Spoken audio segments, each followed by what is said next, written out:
Halo anak-anak, apa kabar? Semoga kalian semua dalam keadaan sehat dan selalu dilindungi oleh Tuhan.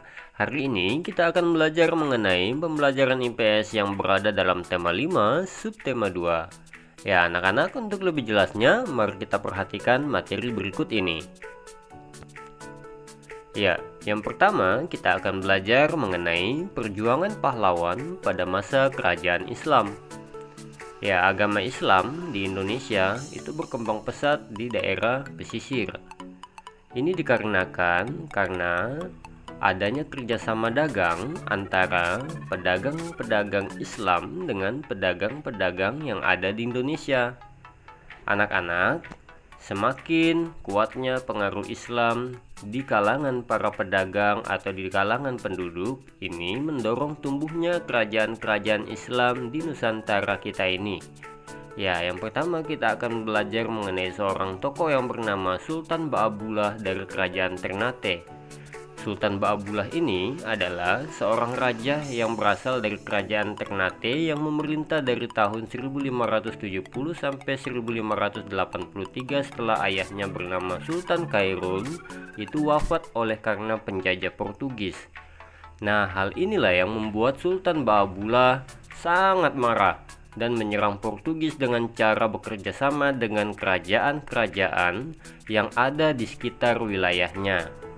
Nah, anak-anak, atas kerjasama yang ia lakukan ini terhadap kerajaan-kerajaan yang ada di sekitar wilayah kekuasaannya, ini membuatnya seorang Sultan Ba'abullah ini mendapat gelar sebagai penguasa 72 pulau. Nah, ada beberapa peninggalan dari kerajaan Ternate, yakni Masjid Ternate seperti pada gambar. Kemudian berikutnya ada makam Sultan Ba'abullah. Ini adalah makam Sultan Ba'abullah.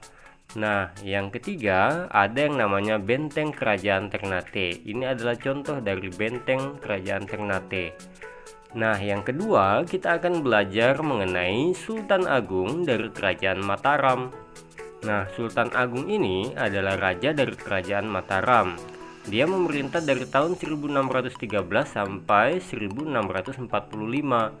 Daerah kekuasaannya meliputi daerah Pulau Jawa dengan bandar dagang di kota Jepara, Tegal, Pekalongan, Tuban, dan lain sebagainya. Dalam kepemimpinannya, rakyat Mataram sangat hidup dengan makmur. Nah, Sultan Agung ini juga sangat tidak suka dengan yang namanya penjajah. Nah, ini dikarenakan sangat merugikan rakyatnya. Oleh sebab itu, ia melakukan penyerangan terhadap Belanda itu sebanyak 2 kali. Ya, anak-anak, untuk peninggalan-peninggalan dari kerajaan Mataram adalah sebagai berikut. Yang pertama adalah Pasar Legi Kota Gede. Yang kedua adalah makam-makam raja. Di dalam kompleks itu ada makam ya. Kemudian yang berikutnya ada yang namanya Masjid Kota Gede. Ini adalah masjid peninggalan dari kerajaan Mataram. Nah, berikutnya kita akan belajar mengenai sikap pahlawan dan pengaruhnya bagi masyarakat.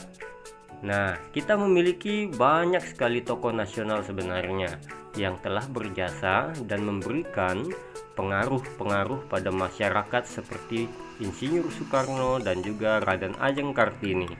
Nah, yang pertama kita akan belajar mengenai seorang tokoh yang bernama Insinyur Soekarno. Insinyur Soekarno adalah tokoh nasional yang mengusulkan dasar dari negara kita, yaitu Pancasila.